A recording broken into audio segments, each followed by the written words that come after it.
तो जो चीजें अंत में होनी है उसको मैं पहले कर ले रहा हूँ। धन्यवाद ज्ञापन। इस महाविद्यालय में आप लोगों ने मुझे आमंत्रित किया, मुझे अपने विचार साझा करने का मौका दिया है, इसके लिए मैं सबसे पहले आप सबका आभार व्यक्त करता हूँ कि मैं यहाँ पर उपस्थित हो सका और अपनी कुछ बातें आपसे शेयर करूँगा।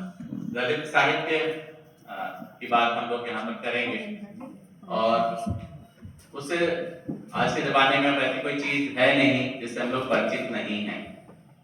दलित साहित्य बेसिकली अब एक स्थापित टर्म हो चुका है। किसी जमाने में लोग इसको स्वीकार करने से हिचकते थे, लेकिन अब बहुत बड़ी मात्रा में ये साहित्य लिखा जा रहा है और इस साहित्य का जो अब उद्देश्य है, पहले ऐसा लोग मान के चलते थे कि ये बदले के लिए लिखा जा रहा साहित्य है या प्रतिक्रिया में आया हुआ साहित्य है, लेकिन जैसे जैसे 80 के दशक में जो चीजें शुरू हुई और अब आकर के हम 2026 में जी रहे हैं, 40 साल के इस दौर में अब लगता है कि नहीं, ये बदले के लिए नहीं बल्कि बदलाव के लिए लिखा जाने वाला साहित्य है।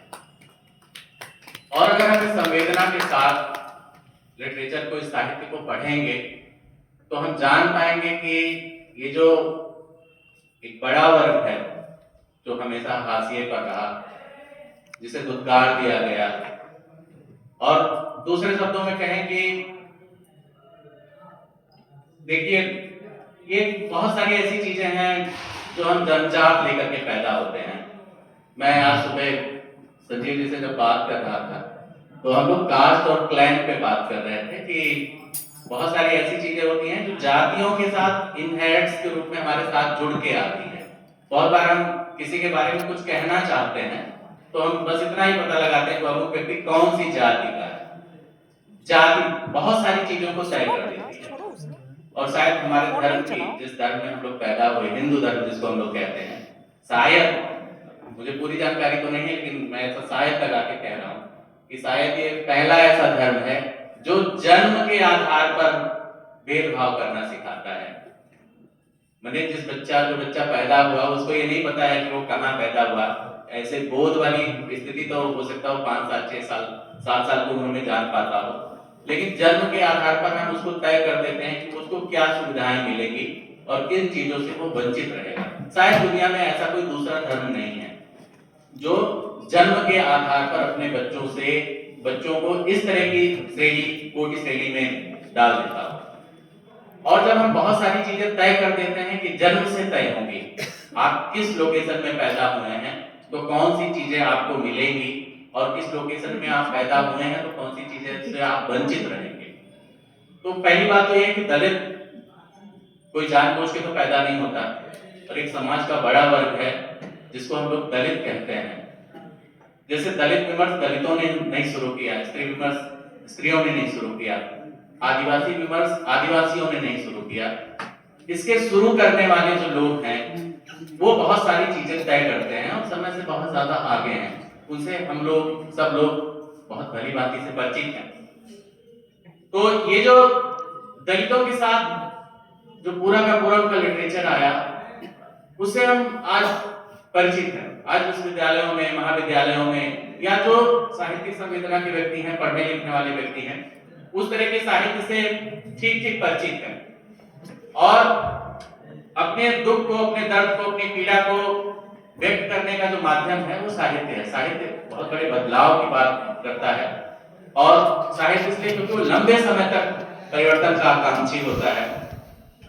तो सबसे पहले हमें ये जानना होता है कि ये जो साहित्य लिखा जाता है, दलितों ने जो साहित्य लिखा, उस साहित्य में उनकी अपनी प्रतिबद्धता क्या है। किसी भी साहित्यकार की अपनी प्रतिबद्धता क्या है, जो साहित्य सरोकार क्या है, यानी कि जो कोई लेखक है, जो कोई पाठक है, किसी चीज को पढ़ता है, अपनी मनसा क्या है, उसकी अपनी प्रतिबद्धता क्या है। हम जैसे देखेंगे कि जो हमारा आदिकाल और मध्यकाल का साहित्य है, वहां पर खासकर संतों के महाकाव्य में, पूरा आदिकाल में तो नहीं कहूंगा, संतों के महाकाव्य में महाकाव्य बहुत ज्यादा नहीं लिखे गए, वैचारिक रूप से स्फुट काव्य ज्यादा लिखे गए और उन स्फुट काव्यों में वैचारिक आग्रह ज्यादा है, परिवर्तन की आकांक्षा बहुत ज्यादा है। उसे थोड़ा सा और आगे बढ़ेंगे तो हम देखेंगे कि जो हमारा आधुनिक साहित्य है आधुनिक साहित्य में जो मध्य वर्ग है, मध्य वर्ग की चेतना हमारे बीच में है। प्रेमचंद जैसे जो लेखक हैं वो भारतीय समाज को ठीक से समझ रहे थे, जो भारतीय समाज में आधुनिकता के आने से जो परिवर्तन हो रहे थे उनको पहचान रहे थे और इस तरह का लिटरेचर लेकर के आ रहे थे जो हमारे समय और समाज की नब्ज को पहचानता है। थोड़ा सा और आगे बढ़ेंगे जब अस्मिता विमर्शों का समय आता है जहाँ पे हम लोग स्वयं को जानने की बात करते हैं, स्वयं को पहचानने की बात करते हैं या स्वानुभूति बनाम सहानुभूति के सवालों से हम लोग गुजरते हैं, तो वहां पर एक ऐसा प्रभुत मात्रा में, बड़ी मात्रा में साहित्य उभर कर आता है जिसे हम लोग दलित साहित्य कहते हैं। और फिर वही साहित्य की प्रतिबद्धता लागू होती है कि जो भी साहित्य लिखा जा रहा है, जो साहित्य लिखने वाला है उसके सरोकार क्या है। प्रोफेसर कालीचरण सनेही जो लखनऊ विश्वविद्यालय में प्रोफेसर थे, अभी भी हैं, उनकी दो बातें मुझे हमेशा याद रहती हैं। उसी प्रतिबद्धता से जोड़कर वो साहित्य को देखते हैं और वो कहते हैं इस देश में दो तरीके का साहित्य है। हालांकि उनका कोटिकरण वो कई भागों में करते हैं, लेकिन वो दो तरीके के साहित्य की बात करते हैं। एक को कहते हैं दलित साहित्य और दूसरे को कहते हैं ललित साहित्य। दो टर्म है, एक टर्म है दलित साहित्य। दलित साहित्य वो ऐसा साहित्य है जो वंचित वर्गों द्वारा लिखा गया साहित्य है और ललित साहित्य वो है जो एब्सोल्यूट रूप से लिखा गया या जो अपवंचित तबके के लोग नहीं हैं उनके बारे में जो लिखा गया, और फिर वो उसका कोटिकरण करते हैं। वो साहित्य को 3-4 श्रेणियों में बांटते हैं। एक को कहते हैं विष्णुवादी, दूसरे को कहते हैं राधावादी, और विष्णुवाद, राधावाद, उसके अलावा फिर वो मार्क्सवाद एक टर्म देते हैं। विष्णुवाद में राम काव्य और कृष्ण काव्य को लेकर के आते हैं, राधावाद में वो लेकर के आते हैं जो स्त्री कविता है पूरी उस ललित काव्य धारा की, और मार्क्सवादी साहित्य से हम सब लोग परिचित हैं।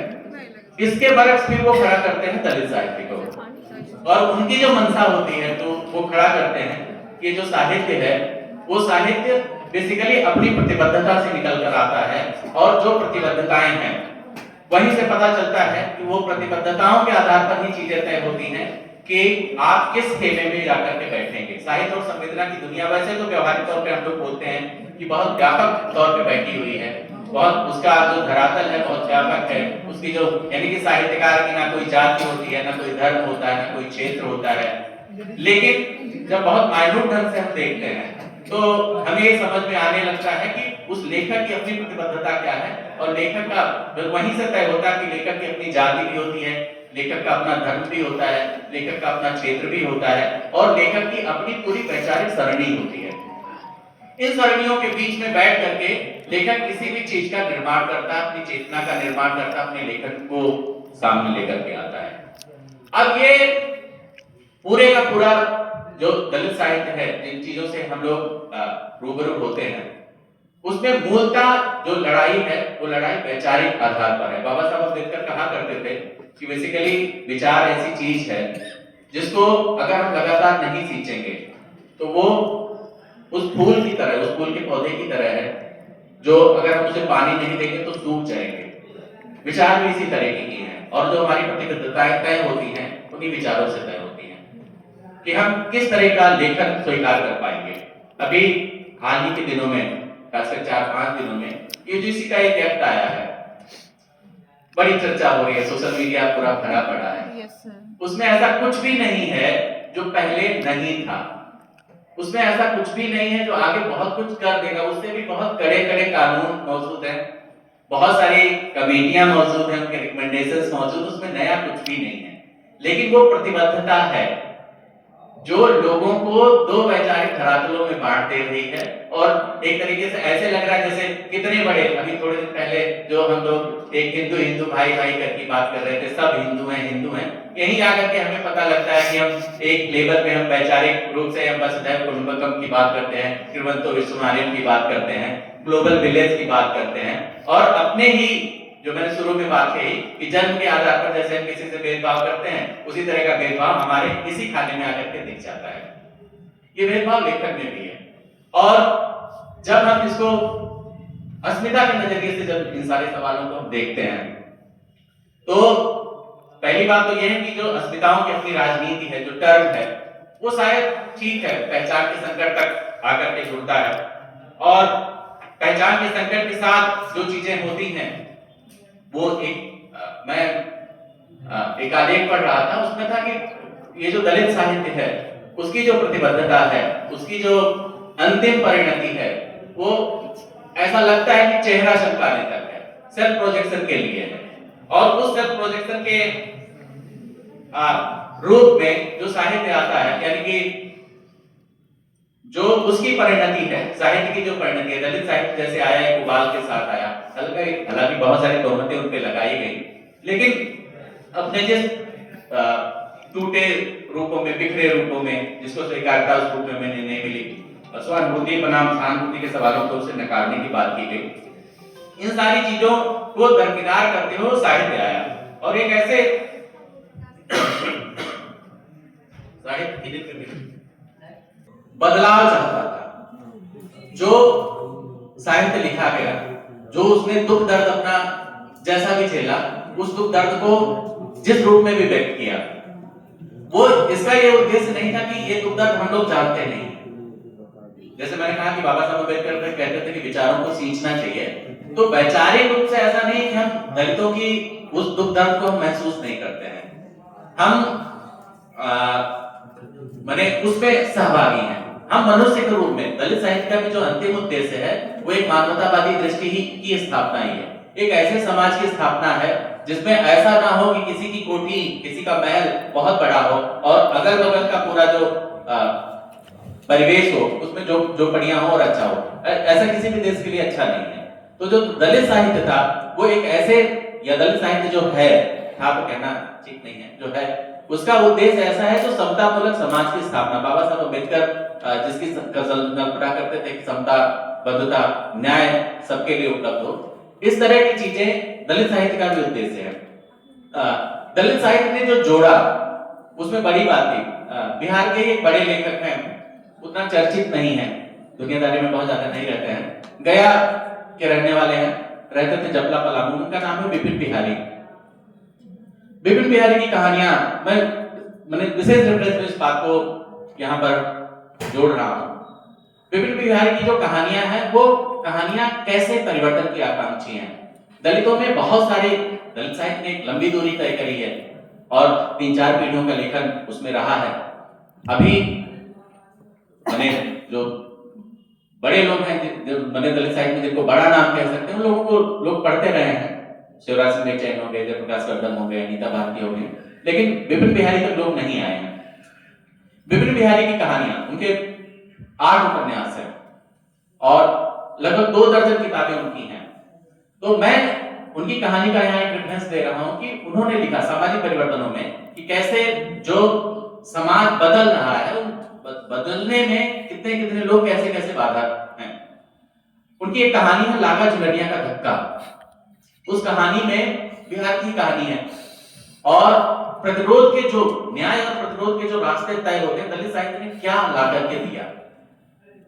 उस कहानी में है कि ये 70 और 80 का दशक है, लोग काम की तलाश में दूर जा रहे हैं, एक स्त्री है और उसका पति कोलकाता कमाने के लिए जा रहा है, रोटी की भूख है और वहां पर कमाने के लिए गया हुआ है। स्त्री जो है वो वंचित तबके की है, दलित वर्ग की है और उसके साथ गांव के कुछ सामंत हैं जो बुरा व्यवहार करते हैं। पहले तो वो थोड़ा बर्दाश्त करती है, लेकिन बर्दाश्त करने के साथ साथ वो वार्निंग देती है, घर वालों को भी कहती है, लेकिन घर वाले भी इतना दबे हुए हैं कि उस चीज को बहुत मुखर करके बता नहीं पाते हैं, कह नहीं पाते हैं। उस कहानी में जो विपिन बिहारी हैं उन्होंने दर्शाया है कि अब ऐसा वो अनस्पष्ट नहीं है, लेकिन कहानी में एक दिन ऐसा होता है कि सामंत उनके साथ को सुबह किसी काम से निकलती है महिला और उनके साथ बुरा बर्ताव हो रहा होता है। तो कहानी जो बताती है उसमें होता है कि सामंत मर गया है, मार दिया गया है और वो जो स्त्री है वो शाम से वो गायब है।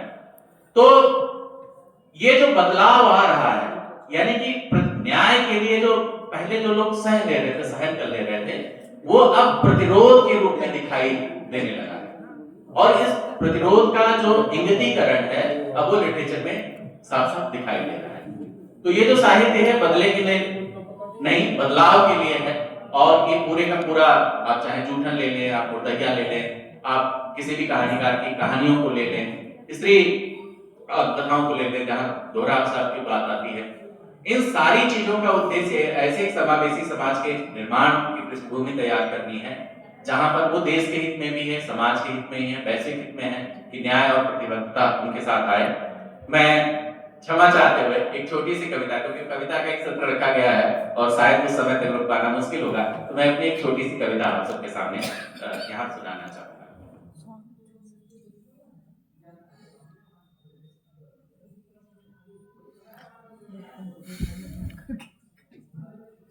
प्रतिमान, शायद इसी अस्मिता विमर्श से जुड़ी हुई एक कविता है। प्रतिमान इसका शीर्षक है। कविता की कचहरी में हमारे लिखने से कई लोग, कविता की कचहरी में हमारे लिखने से कई लोग संदेह से भर गए हैं कि तुम लिखने कैसे लगे हो। कमजोर है तुम्हारी भाषा, मटमैले हैं तुम्हारे शब्द, अभी तो अक्षर ज्ञान लिया है तुमने। कैसे लिख सकते हो तुम, कैसे लिख सकते हो तुम। सुनहरी सुबह दशरथ मांझी के हौसले सी होती है, मौसम मेरी कॉम जैसा होता है, मिजाज मिजाज फूला देवी सा। कैसे लिख सकते हो तुम कि तराई की औरतें देह बेचकर जहाज लाती हैं, भूख इलाज है जन पशुओं के लिए। कैसे लिख सकते हो तुम, कैसे लिख सकते हो सताए हुए लोग क्रांति का गीत बोते। कैसे लिख सकते हो सताए हुए लोग क्रांति का गीत बोते हैं, भूख से बिलख कर कविता लिखी नहीं किसी वाले ने। जब बाजार में सजी कविता वहां नहीं था दूधिए का पैरोकार। कैसे लिख सकते हो तुम। परिंदे की उड़ान से बनी लड़ते आदमी की देहें बहुत घायल हैं, परिंदे की उड़ान से बनी लड़ते आदमी की देहें बहुत घायल हैं। कैसे लिख सकते हो तुम, कविता हमारी पहचान है, इस इलाके में तुम कैसे। अनगढ़ है भाषा, टूटे हुए हैं सब, कांप रही है इनकी भंगिमा। माई बाप लिखने दीजिए, अभी तो लिखनी है हमें अगली सदी की कविता।